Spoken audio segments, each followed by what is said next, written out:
Hello, fictional. Welcome to the What If Issei. Today we are gonna see, what if Issei was the wielder of Ladon? Part 4. If you end up liking this video, please consider subscribe, so without further ado, let's get into the video. Issei lay in one of the vacation houses that the House of Gremory owned. It was in the middle of nowhere, somewhere in the underworld, and half of it was built into an unnamed mountain. The last day of training that Riaz and her peerage for their upcoming fight had passed, and now they slept to prepare themselves for their upcoming fight. It had started the day after Riser had left in a flash of flames. Flashback. Okay everyone, I hope that you are all ready and have everything you need. Now everyone gather together and prepare for transportation. Everyone did as Riaz said. Issei being in the middle of all of the women in Ria's peerage plus herself, minus Kaneko, who was sitting on his shoulder, and Mia who was holding his hand hard enough to break it. Issei knew that he had no place in the upcoming fight, but was more than willing to help at all possible to wipe that smug look off the bastard's face. They had appeared in the living room of the vacation house and were told to wait while Riaz assigned them their rooms. Unsurprisingly, none of the girls paid any attention to that part, instead waiting to see where Issei would be staying. After they had all put their packs away, they convened in the front lawn. Riaz handed out jobs, having Akeno teach Asia how to control magic better. Kuroka and Rainer were put together to spar. Kaneko was pitted against Kiba, strength versus speed. And Riaz herself versus Issei, as when she was against him, she didn't have to worry about going all out. Mia was put in charge of spectating, as she had declined the offer from Riaz to join her peerage. By the end of the first day everyone went to bed stiff and sore, sans Issei who was used to this brutal exercise, thanks to a workout craving nut, and Mia, who kept watching Issei with wide eyes at the power he had shown. When the rest of them went to bed right after dinner, Mia turned to Issei and said, "You know, you still haven't shown me your wings yet." "Oh, right, sorry about that, kind of forgot. So, can I see them?" "Sure, why not?" But that he stood, walked over to the empty living room, remembering to take his shirt off this time, and pressed his magical energy to his shoulders. Instantly 3 pairs of wings appeared. His emerald dragon wings had expanded with his constant training and now ranged tip to tip at 23 feet, brushing both of the walls in the living room. The second pair, which was the devil wings, now ranged at an impressive 17 feet tip to tip. The third pair was his pure white angel wings, which had grown to double their size, now at 16 feet tip to tip, thanks to the help of John's teachings. What surprised even him was now he had a cattail. It was long and solid black, with a barb at the end of it. When he questioned the heads, they replied, "Well, it seems that when you started to learn Senjutsu, your magic picked up the magic of the 2 sisters and incorporated it into your winged form. The good thing about it though is that it will help you balance when you fly. The bad news, you now have a 4-foot cattail coming out from between your legs," said Gallifrey chuckling. Issei," said Mia. "Yes Mia. You didn't tell me that you also had a tail. I didn't know about it until now." "Really?" "Yep. So you had a tail." "That's right. But you didn't know you had a tail until now." "Yep. I'm sorry, but just how does one have a tail and not know about it?" To which he responded with a shrug of his shoulders. "You're an idiot sometimes." "Yeah, most likely. But this idiot is tired, so how about we go to bed?" "Okay." After that they spent the next few days training. Issei found a new interesting power. It was when he was once again sparring against Riaz, trying to break through a magical shield she had cast. He had thought out as he lashed his chain forward how he wished for something blunt to crush the shield, when the end of it rounded and became a 5-pound ball that crushed the shield easily and sent Riaz flying.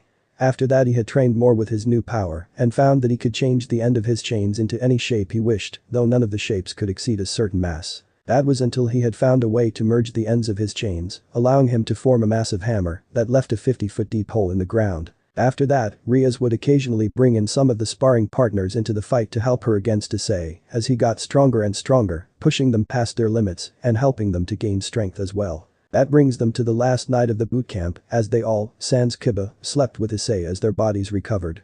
Mia had, to the chagrin of both Kaneko and Kuroka, claimed the spot on Issei's chest that night. They had gotten back at Issei for allowing such atrocities to happen by claiming his thighs as pillows. He had blushed for over an hour, especially at the fact that he only had boxers on. The next day, Issei and the rest of Ria's peerage sat around the Orc clubroom, waiting on Riser to show up. When he had the first thing he did was shoot Issei a hateful glance before catching himself and looking at Riaz.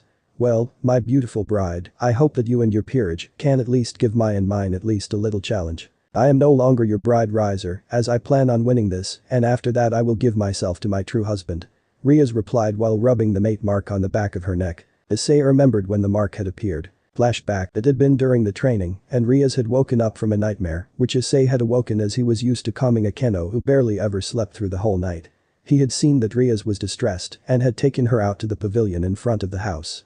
They had sat there for half an hour, Issei just holding her as she calmed. Finally she calmed and started to talk. "Sorry about that, I just had a bad nightmare. Would you like to talk about it?" "Well, I dreamt that no matter what I tried, I always lost to Rizer and was forced into the marriage. Then right before I woke up, it was to an image of him about to force himself on me. Don't worry, Riaz. I'm sure you have nothing to worry about. You and your peerage have worked so hard this past week and have become so much stronger. I'm sure that this will be a one-sided fight, with it ending as Rizer pleads for your mercy." Riaz gave a small chuckle at that, before gaining a sad face again. "But what if we don't win? Not only would I be at the mercy of Rizer, but so would my peerage. He would become like a pseudo-king to them and could do what he wished to them in my absence. If you're so scared, then why don't you go to your father and try to work something out? Don't you think that he would at least try his best to get you out of this?" "It wouldn't work. He'd been forced into a corner by all of the other pure-blooded devil families who don't want the purebloods to die out. It's just so unfair. Ever since I was a little girl, I knew that something like this might happen, but I had always dreamed about finding my true love. Marrying them, having a family, getting all together, living life how I wished it to be. Now when I have found the one that I know I can love forever and have the chance to make them love me back, it's all ripped away from me because of some contract." Here she started to cry. "It's just so unfair. I've always wanted my life to truly be my own, but it never is." Issei could only hold her as she screamed and cried into his shoulder. His heart starting to break from not being able to take her pain away from her, and an uncontrollable anger started to build at those who had caused her pain. It was then that both of them stopped as they felt a warm sensation. Issei around his heart, which when he checked now had the mark of a devil sitting on a king chess piece, and Riaz on the back of her neck, which bore the same mark as Kaneko and Kuroka. Riaz had started him for a minute before crashing her lips to his, pouring all of her grief, anger, happiness, and love into the kiss. After that they had sat for another hour, occasionally kissing and cuddling. They went back to the room. When they got there, it was in time to see Akeno sit up crying, begging her mom to come back. Issei gave a small sigh, knowing he wouldn't be getting any sleep that night. Riaz had went straight back to sleep, emotionally exhausted. End of flashback. Now Issei watched Rizer with pure hatred, wanting to attack the man on the spot, but having enough control not to. Plus the heads telling him that attacking the man would cause Riaz even more problems, helped in his self-control. "Well Riaz, we have 2 hours before the raiding game. I'll leave you to get yourself and your peerage ready. The guests should be arriving soon. Pity that they will have to watch me in such a one-sided match." With that Rizer flamed out, leaving pissed off Riaz in his wake. Issei got up, hugged each of the girls, shook hands with Kiba, and teleported to the viewing room where Sona and her peerage already sat. He walked over to where Tsubaki sat and took the place beside her, where she placed her head on his shoulder. Surzich's pav. Surzich's was not having a good day. It all started this morning when his queen and wife had reminded him that today was the day of his precious little sister's raiding game, to which she had to fight for her freedom from her marriage from the prick of the underworld. Then he had arrived at the viewing room for the raiding game, which was taking place at a replica of his sister's school, only to be instantly uncomfortable as a burning glare followed his every movement. The glare belonged to the person that his sister had spoken so highly of, Issei Hyoudou. It was more than obvious that the guy didn't like him at all. Surzich's had tried to start a conversation with him to try and relieve some of the tension, but that had backfired, as he would only respond with one-word answers. It was then that Surzich's realized that the reason that the boy was glaring at him. He remembered that his sister had told him that he was part dragon, and Riaz had been apparently mate-marked, and he blamed him for being the reason that one of his mates, or maybe more, might be put in danger, and he wouldn't be able to help her. More people arrived and Surzich's felt the glare lift off of him and onto another redhead that had entered the room. Surzich's recognized his father, whose usual smile had disappeared, and had one of shame and regret.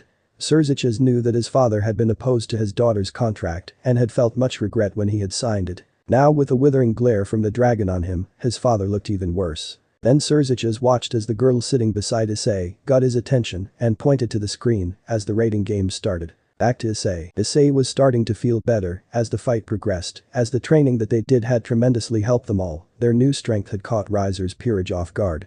While all of Ria's peerage remained standing, only Rizer, his queen, and one of his rooks remained. Currently Rizer's rook's position was unknown, seemingly disappeared. Rizer was facing Riaz, who was being healed by Asia after every blow, and the rest of Ria's peerage faced against Rizer's queen. The battle seemed in Ria's favor until, boom, Rizer's queen cast a self-destruct spell, which incapacitated the user, but also all those within 50 feet of her, knocking out Ria's whole peerage, sans herself and Asia. The blast distracted Riaz from her fight, which left an opening for the previously disappeared rook to grab Asia. Rizer laughed, "Now break her neck." causing everyone watching, especially Issei, to shout with anger and surprise. "What?" shouted Riaz. "Do it." Riser ordered again. The rook looked between Riser, Asia, and then Riser again. "Sir, I see I can't. I'm sorry, but she has done me no wrong. Do you defy your king?" "Why yes, sir, I'm so sorry." Aoug Riser screamed as he struck his rook in the face, knocking her out.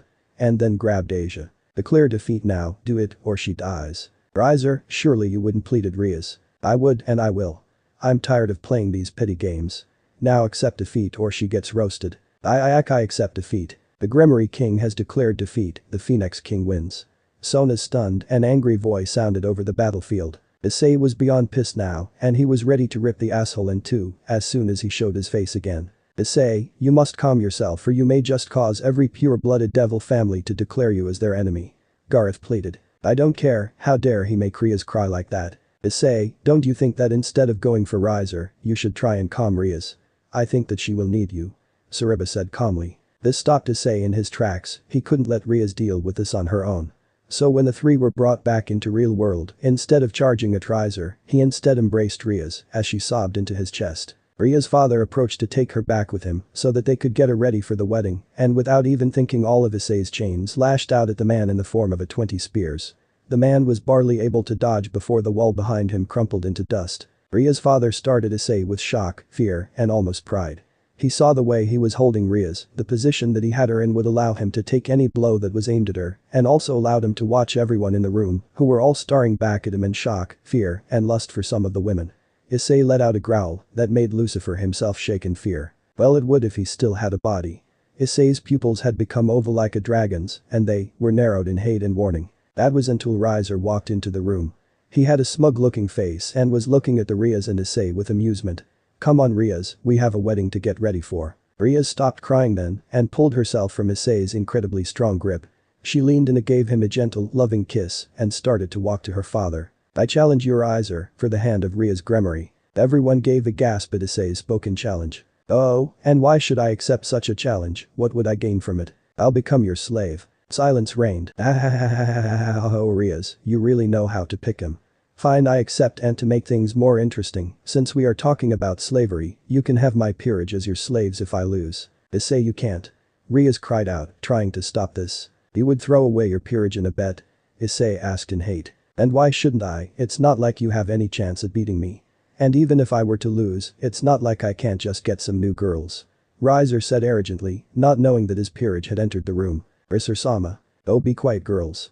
Do you doubt that you're king so much that you feel that I wouldn't be able to defeat a whelp such as him? No, but what if something were to happen? Quiet yourself, Ravel. I have made my decision, plus after he's my slave, you could play with him whenever you wished.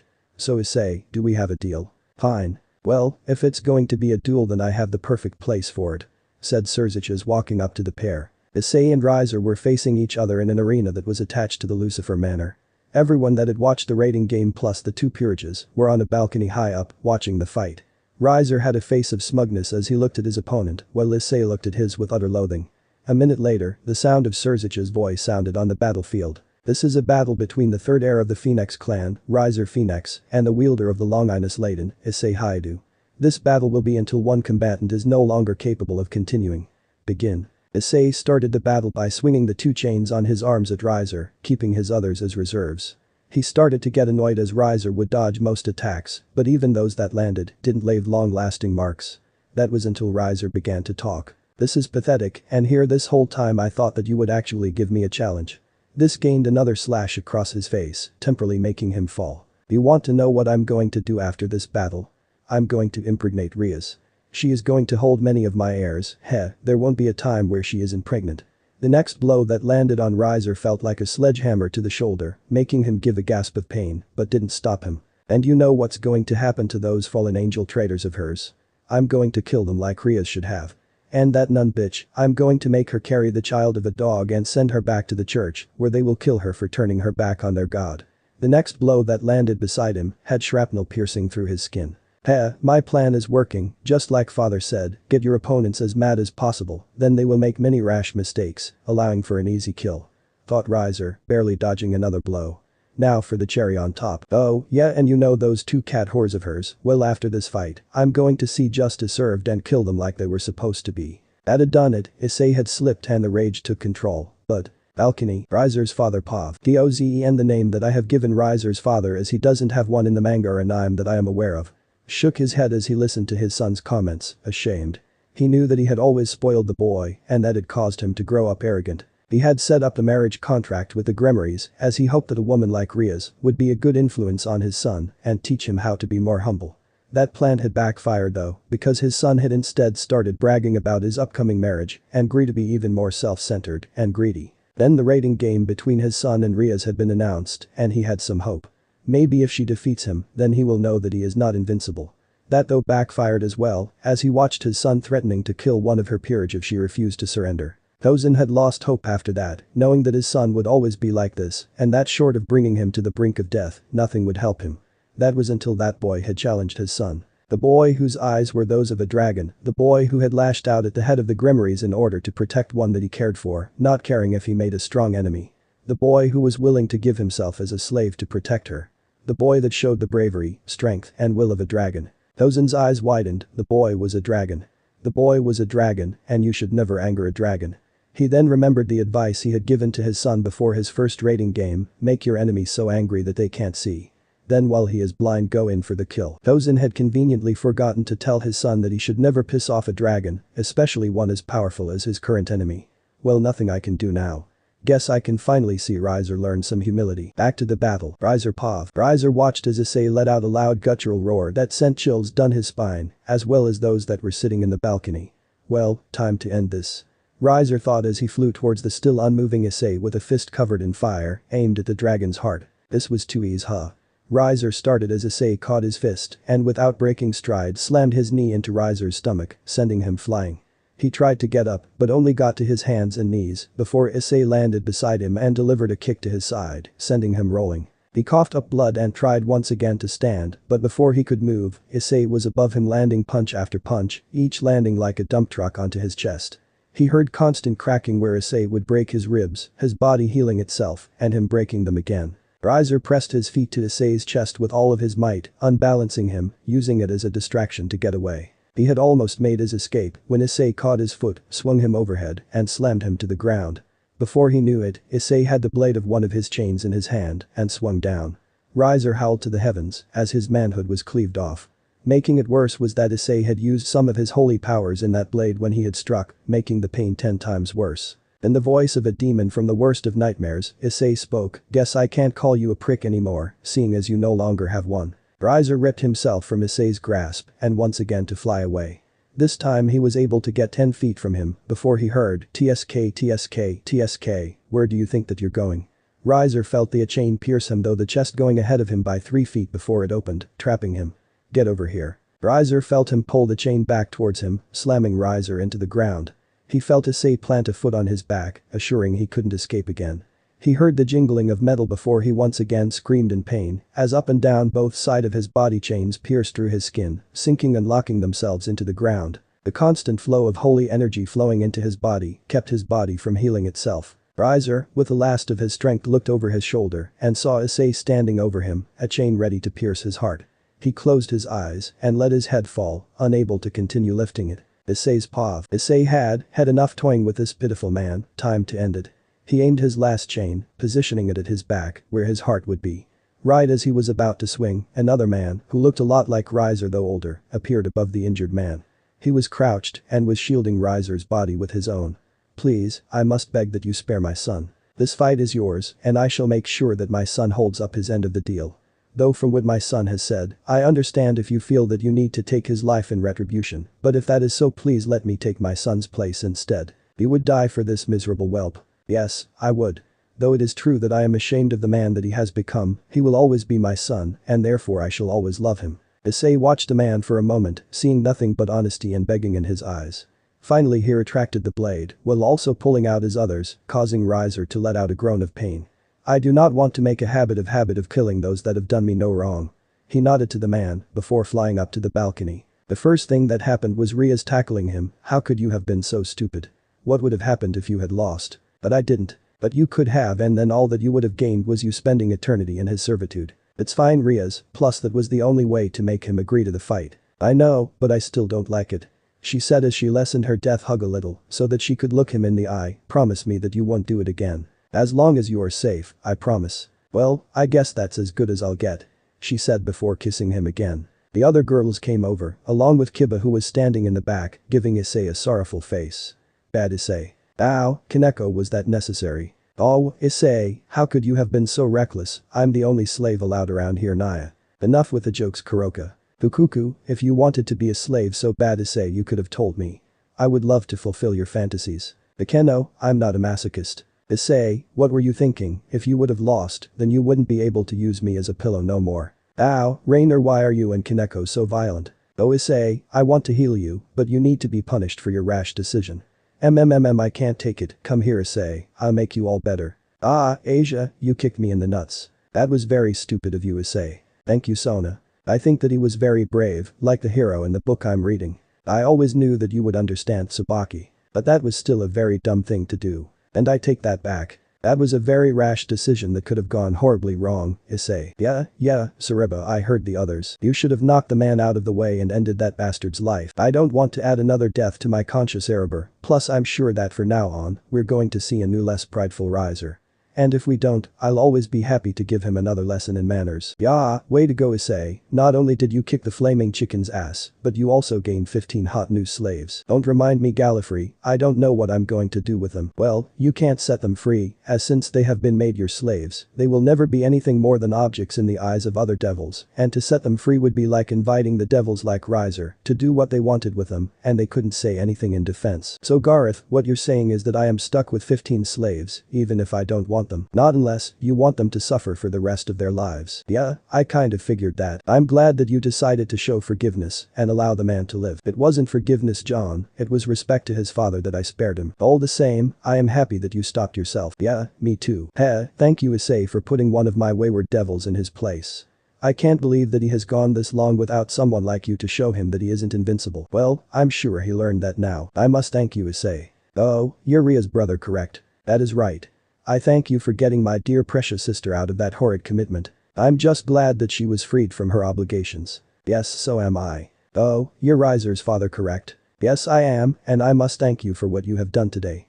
Hopefully with this, my son may learn some humility. Well, I'm willing to humiliate him whenever you wish. I'm sure that you would. Well, Issei, let's go home, I think I need a nap after that. You're right, Ria's yawn, let's go home. But that Issei fell asleep, causing the girls to giggle and the men to shake their heads. Riaz and the others said their goodbyes and teleported out with Issei, followed soon after by Issei's 15 new slaves. Issei's room, it was midnight and Issei lay in between his girls, Riaz laid right on his left holding him for dear life. It had been 3 days since the raiding game and she had tried to stay by his side ever since. The other girls knew that she needed Issei at that time and didn't complain much. Now why does Riaz get to use his head as a pillow? That's my spot. Kuroka whined. Liar, that's my spot. Kaneko said, pushing Kuroka by the face away. Issei just chuckled knowing that in the end they would just tire each other out and fall asleep. Sona and Tsubaki had been absent for the day as her father had called her about some important meeting that he wanted her to attend. The others just lay about, some sleeping, others talking quietly amongst each other. The 15 new girls were told that were forbidden for Issei's bed unless invited by him. They all stayed in the servants' quarters. After they had returned, Riaz had given each of them their jobs, seeing as Issei was too tired to deal with them himself. She designated for Yubaluna to be Issei's personal maid that tends to his each and every wish. She made Ravel and Shulin the chefs, even after they pointed out that they had no cooking experience. She made for the 2 sets of twins to be Issei's bath attendants, and that during their job, they were forbidden to wear clothes. Something that he avidly refused the next day, though his complaints fell on deaf ears. Carloman, Cirrus, and Isabella were tasked with the security of the property. Marion, Burant, Sharia and Mira were all tasked to find jobs and bring in income for the estate. The girls had surprisingly adjusted to their new lifestyles fairly quickly and they had even apologized for the way that they had acted the first time that they had met. Now, it seemed that the dragon allure had started to affect them as well, as they could oftentimes be caught trying to sneak in with the other girls when they go to bed. Issei had no qualms with the girls and was more than willing to let them in, but the other girls refused as they hadn't redeemed themselves in their eyes. Issei let them do as they wanted most of the time, not very keen on the idea of owning slaves.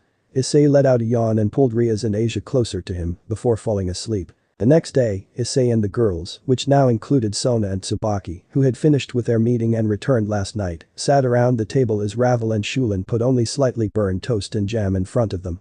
A big improvement from the first day, which had toast as black as coal and horseradish on top of it. Issei smiled at the two, causing them to blush, give a haste bow, and beat a hasty retreat back to their rooms. Riaz and Sona were trying to find ways to get Ravel and Hyoudou into the school. The two sets of twins had already been accepted in, something that Kaneko didn't seem to like. They finished their breakfast and started on their way to school. On the way they met up with Kiba, who had started to act a little funny.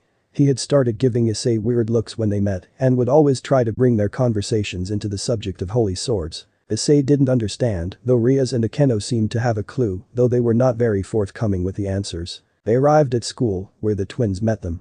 They had been ordered to get to school before them to make sure that they wasn't ambush planned for Issei.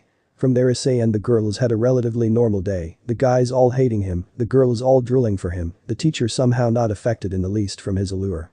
Mitsuda and Motohama were absent from their seats. That probably had to do with yesterday. Flashback, Issei and his girls, including Ravel and Hyoudou, entered the school grounds. This caused even more of the students to glare at Issei. Mitsuda and Motohama were nearby and watching it all with hate-filled eyes.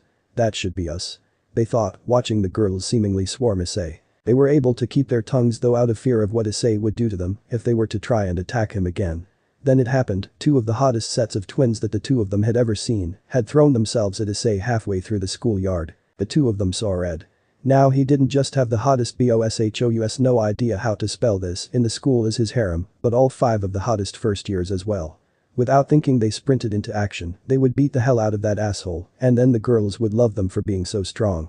Time to die, Hyoudou aghhh. The two of them were felled by shots at the same time.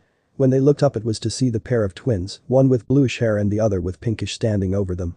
The two of them glared at the perverts. No one touches Arisa-sama. The two screamed as they proceeded to stomp on the fallen boys. Kaneko narrowed her eyes at the sight. She had to do something about this, she thought, and moved towards them. Kaneko pushed the two girls away and then said, "My Issei-sama." She then started to beat the two boys to teach ears of the now surrounding crowd, which had gathered after the two idiots' shouts. Later on, Kaneko moved away, only for the two boys to be sent running for their lives, as the other set of green-hair twins chased them with kendo swords, as Issei had forbidden them from running with chainsaws. The whole time Issei was standing in front of the entrance gate watching the show, deciding that the two of them would no longer be nuisances to him. Flashback end. Issei mentally chuckled. Now the 5 of them were considered the school mascots, and every one of them had come under the protection of the girls' sports teams for driving the perverts away.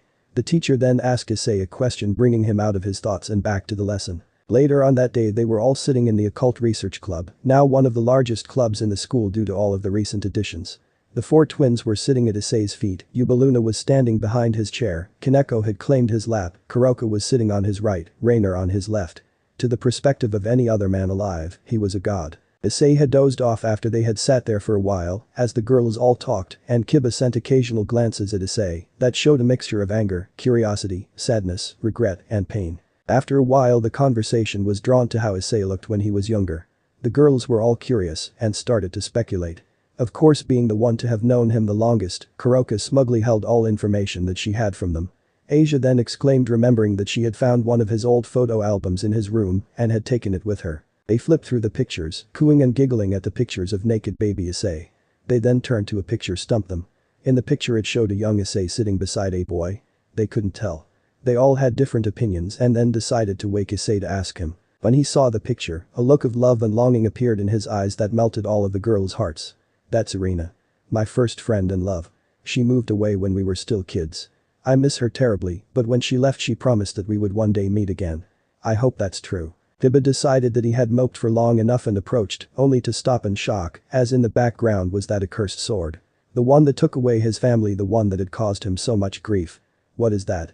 he asked in a deceptively calm voice. "Oh, that, well, at the time of this picture I had no clue, but after I awakened my secret gear, I found out that it was a holy sword, kind of like the bastard Excalibur's, though not as powerful." Kiba was shocked. Issei was part angel. Didn't that mean that he should be very protective over the sword? It was one, after all, of his god's creations.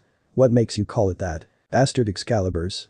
"Well, when God created that sword, it was in my opinion one of the holy swords. It was made to strike down evil, or so say the church. But then it was shattered, and to me that was the end of Excalibur.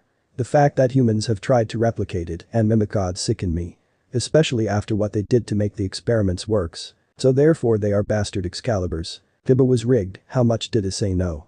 You know about them? No, not me, but Ladon did. They watched the orphans being taken away. The constant execution of some of them and the brutal training the rest were put through.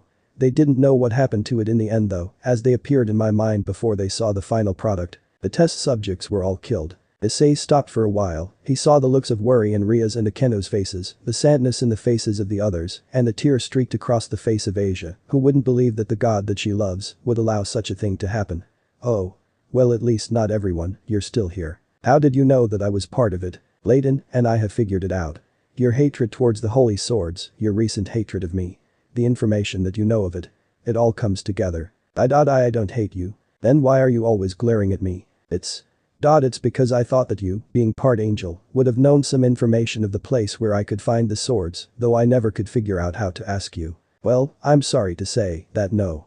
I have information of where the swords are. Like I said, Ladon bonded to me years before the murder that you were talking about. Last that they knew, the tests were being held on a tropical island in the middle of the Bermuda Triangle. Oh. Kiba said that was defiantly long before they had went through. The coldness of the snow from his escape attempt still haunted him. I'm sorry. For what? I've been putting my hate and pain for what happened to me on you. It wasn't fair of me and I hope you can forgive me. Apology not accepted. But why? Because I put down the glares from you at first as you being gay and wanting my body. What? Yeah, sorry about that. How about we just call it even? Kiba seemed to flounder for a minute before letting out a small chuckle. Deal. Well, I think that I'm going to be going home now. I have a few contracts to complete tonight. With that he left and the girls changed their attention to Issei. Was that true? Asked Rias. No, I just thought that the guy could use a good laugh. It's been a while since his last. The girls gave out small chuckles before they went back to rating Issei's old photo album. He just sat there looking at the picture of him and Arena. An hour later they decided to be on their way. They were halfway back when Ria's phone rang. After she finally hung up with the person on the other side. She turned to the rest of them. That was my brother. There is a stray devil in the area and we have been tasked with killing it. Kuroka stiffened when she heard this. Don't worry, this isn't like the time that you were accused. We talked to the remaining members of her old peerage and they said that they had a very kid master, one that always cared for them. Kuroka gave a shaky nod, only to smile when Issei took her hand in his. They went to the location. Rias had tried to call Kiba, but he hadn't answered the phone. Eventually they arrived to the location, which happened to be an old abandoned warehouse. Issei chuckled, such a cliché. Rias was going over battle strategies, but Issei had zoned out, watching as a bat flew overhead thinking of where Arena might be. So everyone know their parts. Yes. The girls all responded. Issei? Oh yeah, I got it. Are you sure? Crystal. Okay, well you guys get in there. Issei, Kaneko, and Kuroka entered the building. They had only gotten halfway in when the girls spotted her. She appeared to be a very beautiful blonde, but that quickly changed as she rushed towards them. She now had a literal face-splitting grin and the body of a spider. Kaneko and Kuroka dived to the side, but Issei, not knowing the imminent danger that he was in, merely stood there, once again getting lost in his thoughts. The spider lady lunged at him and sank her teeth into his shoulder, laughing as she thought that she had gotten her prey. Kaneko and Kuroka's screams rang through the air. The pain from his shoulder brought his attention once again to the outside world and saw the lady spider. The lady spider was getting frustrated. She had her prey, but the venom in her fangs weren't working. He was supposed to have been paralyzed by now and fell over. Instead he gave her a look of contempt. Add to the fact that those two annoying girls were attacking her legs, trying to drag her away from her meal. The only reason that they hadn't been able to was the fact that her fangs had pierced his shoulder too far. Her thought ended quickly though, as the pain of 1,000 needles shot through her body. She released him to look down to see the thousands of small string-like chains were coming from the boy and were all not piercing her body. You like? It's part of my sacred gear. The chains on my back can divide into many smaller ones, though they get weaker the smaller they get. Stupid food, why don't you die? She screamed as the two girls backed away, seeing that the boy wasn't in danger at the moment. Well, it's because I'm stubborn and I don't value the fact of dying at this moment, as if I did I would have a bunch of girls that would bring me back just to kill me again. But that Issei whipped his chains in different directions, ripping the spider lady into pieces. Kaneko and Kuroka didn't care about that in the least, they instead ran up to Issei, making sure that he was okay.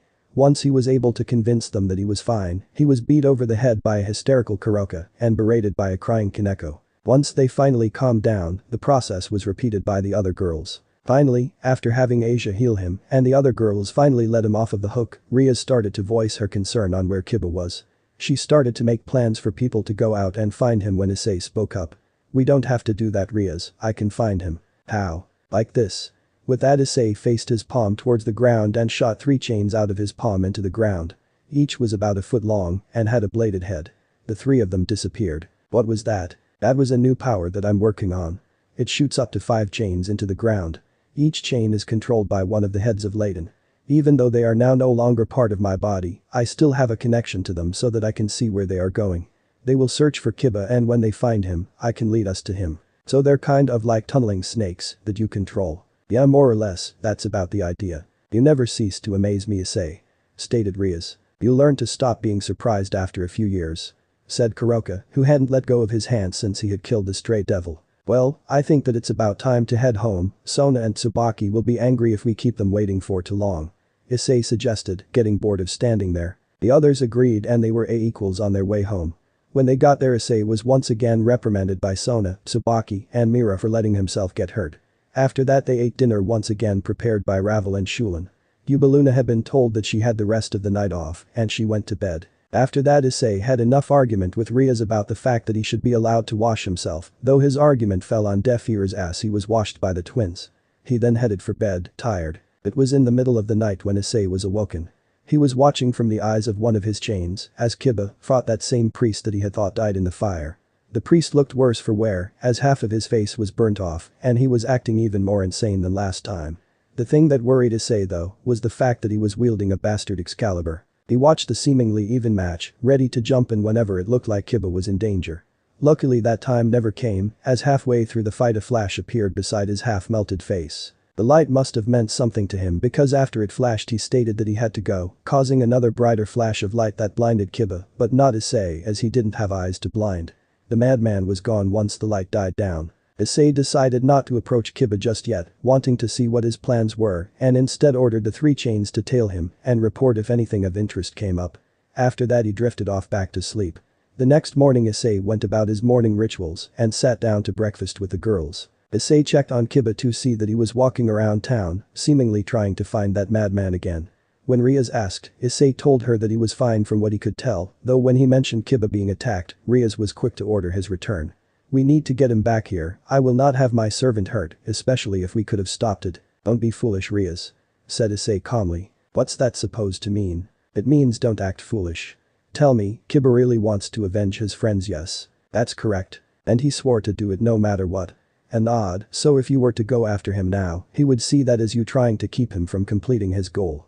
Therefore making him despise you and may cause him to run away, making him a stray devil, which in the end you would have to kill. Do you really want that?" The shocked Riaz only shook her head. "Then let the guy be for now. He's not in danger at the moment, so why not let the guy blow off some steam for now?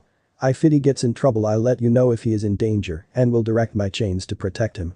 That will give us enough time to get there and protect him from the enemy." Riaz nodded her head sadly. Issei was happy that she was willing to listen to reason, but unhappy that he had been the one to cause her sadness. He scooted closer to her and pulled her close as she rested her head on his shoulder. Sona and Tsubaki stood after they finished eating. "We will be on our way, as we still have some leftover paperwork from yesterday." Issei gave them both a kiss and the girls bid them farewell as they then returned to finishing their food. After they were done they left for the school. Once they got there they didn't find Sona. Issei wasn't too worried about her as he knew that she was a fairly strong warrior and if someone had tried to take her, evidence of a massive struggle would have been evident. They shrugged it off and went to class. It wasn't until after school that Sona showed. "Riaz, I need to talk to you about something." "What is it, Sona?" "Not here, let's go to my place where we can speak in private." Riaz nodded and she with Akeno stood. They left after Riaz got a kiss and Akeno licked Issei's ear. "It's such a shame that you can't come with us, Issei. I'll make sure to make it up to you when we get home." Issei just chuckled, now used to Akeno's flirting. They stayed for another hour before they decided that it was time to head home. On the way, Asia spoke up. "I wonder what Sona wanted with Riaz. They seemed really serious." "We probably shouldn't worry about it," stated Mira, mad that she hasn't had much airtime in this chapter. If something bad was about to happen they would have told Issei. He's the strongest out of you guys, so they would have gone to him. "Things will be fine." "Truthfully, I'm more worried about Kiba. He's never acted like this before," Kaneko said. "He's fine," Issei reassured her. "I still worry." "Nah, he's fine." Issei said that he was so he was. Stop worrying about it, Naya. Kaneko didn't respond. They had arrived outside of Issei's house when they all felt something. It seemed to make the girls, sans Mira, uncomfortable. Issei also didn't see any of the bodyguards outside and started to worry. Issei left the girls in the blink of an eye, racking towards the house in case something had happened. The girls were not too far behind. When they caught up with him, he was frozen in place staring at something. Finally, he spoke Irina. Issei couldn't believe his eyes, standing right in front of him was Irina. She was so much more beautiful than the last time they had talked, but there was no mistaking her. He didn't even think, he just rushed to her and enveloped her in a hug. Apparently her comrade had issues with that. "Get you filthy hands off of her." There was a burst of moment and screams of shock. Then Issei felt pain. He looked to his shoulder and saw that there was a sword sticking into him. His girls didn't like that at all and were about to rush to his aid when he spoke. "Just what the fuck do you think that you're doing?" he asked quietly as he pulled the sword out of his shoulder. "It's not safe to play with blades, someone could get hurt." He yanked the sword from her grasp and threw it behind him. The blue-haired girl was obviously scared as she backed away. Issei was about to start his own assault when a familiar voice rang out. "Just what the hell do you think you're doing, Zenobia? You could have hurt him. I was getting the filthy devil away from you, I bet he was planning to harm you," Zenobia said glaring at Issei. "You stupid, this is my friend Issei, from when we were kids. In fact he was the only one kind enough to be my friend. So even if he is a devil, he can touch me all he wants. I didn't mean it like that, I meant that I don't care if he's a devil, he's still my friend," Irina yelled with red cheeks. "Issei, would you mind telling me what is going on?"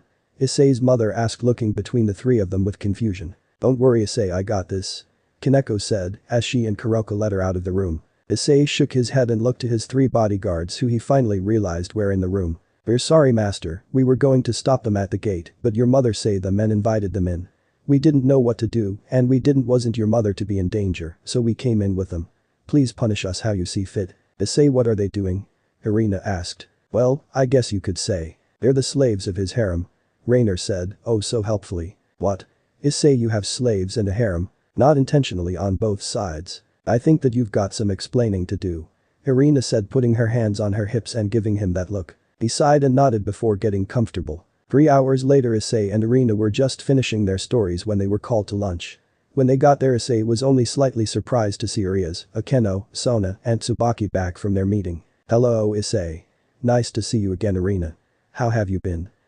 Fine," Irina replied, having already had this conversation with her earlier. In a quieter voice, she asked Issei, "Issei, why is she acting so calm?" Issei rubbed the bridge of his nose before whispering back, "That is an effect of Kuroka and the girls using magic to wipe her mind of things that they don't want her to know and influence her to agree to their decisions." "What?"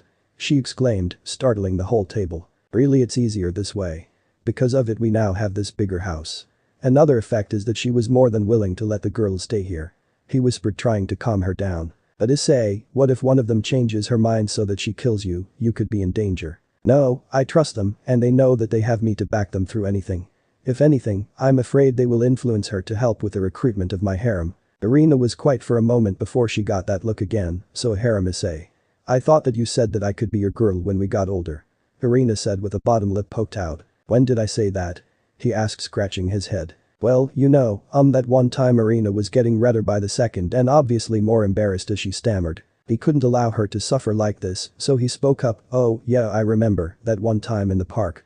Yeah, well after you left, I thought that you were going to forget about me and find a new guy, so I kinda went with the course of events that took place," he said, shrugging his shoulders. Irina looked thoughtful for a moment and was about to speak when someone else chimed in. "Irina, how could you be talking to someone like that? He's a devil and cannot be trusted." Zenobia interrupted them. "You truly are getting on my nerves, why can't you just let me and Irina speak with each other without believing that I have a motive? If you want to know, I do have a motive.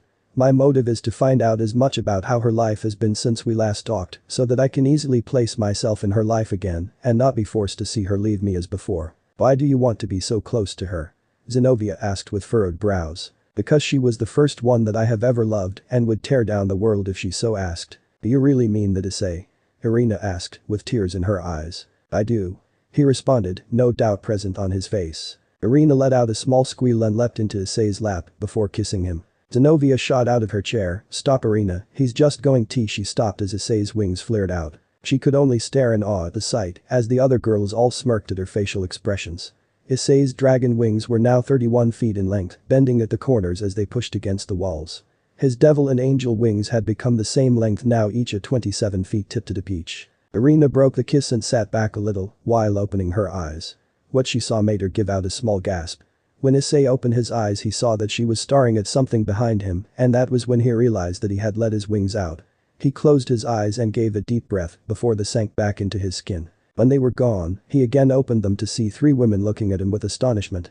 First was Irina, then Zenobia, and last was his mother. Issei, they were so beautiful, but how do you have both devil and angel wings? Irina breathlessly asked. Yes, Issei, I too would like to know what just happened. Issei's mother stated. Dear Mrs. Hyoudou, I can explain it in the other room, said Akeno, rising. No, Akeno, I think that she has a right to know about what I am, Issei said, stopping the 2 of them before they left the room. He turned to his mother. Mom, I really don't know where to start, so I guess I'll start with this. I'm not fully human. What do you mean you're not human? She asked in a small amount of fright. I mean that while I'm about 23% human, I am also 23% dragon, 23% angel, 20% devil, and 8% Nekashu. How did you figure all of that out, Issei, and since when did you become part Nekashu? Asked Rainer, questionably. Well, I had Gareth figure it all out for me, and to answer your question, it was when I started to train in Shinjitsu with Kaneko and Kuroka. Apparently my magic identified with them to the point that it gave me a tail. You have a tail, Naya? Shouted Kuroka, excited. Yes, and poor old defenseless me was flashed with it the first time that he showed me his wings. Mia said dramatically. The other girls instantly demanded to see it, so he stood and let his tail out, to which Kaneko and Kuroka squealed while caressing it. For some reason the act made him very embarrassed. The reason for so was given to him moments later when Kaneko said, the act of one Nekashu caressing the tail of another is seen as a very intimate act and is usually only performed between mates. I'm so happy that I had this chance. Issei turned red at that and waited for them to release his tail. It was a minute later that they did so and returned to their seats, each of them sporting massive blushes. Issei only just shook his head before going back to his mother. Any other questions? Yes, when did this happen? Well, it happened that one day at the park that one man was arrested for showing perverted things in the park to children. Me and Irina had been part of that group when my sacred gear was awakened. Put in here the explanation that Sariba gave to Issei on the first day. So after my sacred gear was awakened, I became half human, half dragon. Well, after that I was attacked by a fallen angel, which was an angel that performed a sin of some kind and therefore thrown from heaven. Anyways, in the attack I was hit in the heart with one of his attacks. The attack had the opposite reaction that he expected and somehow gave me the properties of an angel and devil, making them each have a fourth of my body. Then add in the Nekashu and you got me. Issei said, allowing his mother to digest all of this information before she spoke. Why haven't I noticed any of this before now? Issei rubbed the back of his neck before answering, well, you have before, but you can't remember it. Each time that it happened, one of the girls would wipe your memory of it. What?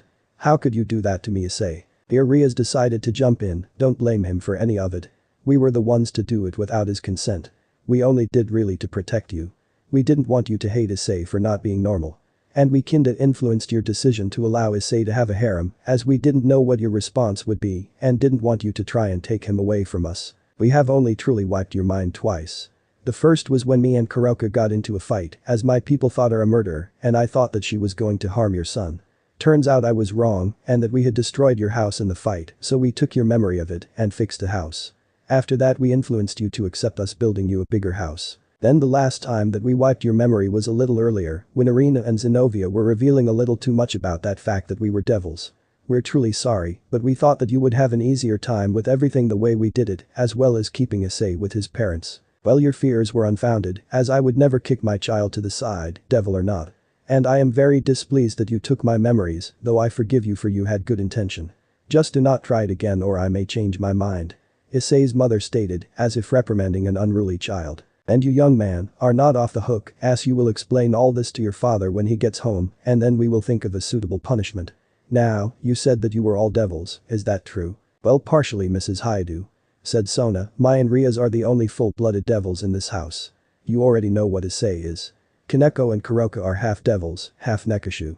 Rainer and Akeno are half devil, half fallen angel. Asia and Tsubaki are half devils, half human. Mira is a full human, as she denied the chance to become a devil. The rest of the girls that work around here are Issei's slaves, and I do not know what their lineage is. Slaves? Issei Hyoudou, you better have a good explanation for this. His mother said, narrowing her eyes. Okay, it was about 4 days ago. It started with Ria's father selling her in a marriage contract. What's a marriage contract? His mother interrupted him. It's when a boy or girl's parents make a deal with the parents of another boy or girl. This deal is like a contract stating that they must marry. Most use them to settle business deals. Tsubaki said, causing Issei's mother's eyes to widen. That's horrible. What happens if the two grow and dislike each other? Can they break the contract? It all depends on how the contract is written up. Some allow that, while others, like the ones that me and Riaz had, only allowed for the groom to break it. Coincidentally, both me and Riaz used Issei to break our contracts. My family agreed to allow the dissolving of the contract after I told them that Issei had already proposed to me. Riaz, however, was worse, as her parents kept a close eye on her and made sure that she stayed valid for the contract. Only 3 things could have broken hers.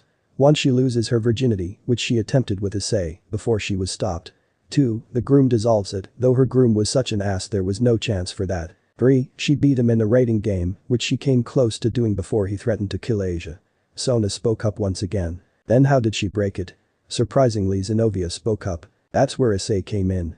He challenged the guy to a duel for the hand of Riaz, on the grounds that if Issei lost he would be the man's slave. The guy was so self-confident that he offered his peerage as slaves to Issei. Issei wasn't paying attention at that point and agreed. I will only tell you this, the guy is only still breathing because his father was willing to die in place of his son. Asia said, hero worship in the undertone of her voice. Did you kill his father, Issei? His mother asked, looking scared. No, I didn't. I let them both leave as I didn't want to add more deaths at my hands. Issei said quietly. Who have you killed, Issei? Irina asked. Well, the man's name was Donasik. He was cruel and he was the one to attack me and hit me in the heart in the park that one day. I didn't kill him for that though. I killed him because he had kidnapped Asia and was trying to extract her sacred gear through a method that would have killed her. Well, I didn't get there in time and she died. I became so angry that I wasn't able to control myself, and the next thing that I knew, I was standing over his broken and bloody body, Kaneko holding me. Asia's only alive at the moment because Riaz resurrected her into a devil. The only other time that I attempted to kill someone was a demented priest who was going around and torturing people. The time that we met, he had nailed a man to the wall, cut him enough to make him suffer, but not enough to kill him. When we finished our fight, he was unconscious and I set the house on fire. That was soon before Asia had been kidnapped. Wait, so you can bring people back to life? His mother asked, seemingly trying to suppress the knowledge that Issei had killed someone. Well, yes and no, said Riaz. As a king of the peerage, I can bring those that have recently died back to life and add them to my peerage. Though if you're asking if I can bring someone that has been dead for like a week back, then no. I cannot. I've heard you mention them a few times. What is a peerage? Irakeno spoke up. Well, Mrs. Hyoudou, a peerage is how the devils increase our population, mainly after the last war. It is based off of cheese, where the king piece is used for the leader. This piece usually just amps all attributes of the king, making them stronger. A queen piece, like the one that I have, is used to designate a king's second in command. This piece is also used to amp almost attributes of the receiver, sometimes more than the king, though a certain part of it makes us very devout and loyal to our king. A bishop, like the one that was used to bring back Asia, amps the receiver's magic ability, making them have greater control of it. A rogue, like Kaneko, has her strength amped, and a knight, like Kiba, the guy that usually hangs out here with us, has his speed amped. Pawns like Kuroka and Rainer don't really get any boosts and instead can choose what to receive in battle, though they must be in the enemy's base to do so. I think. So why did you refuse to become a devil, Mira?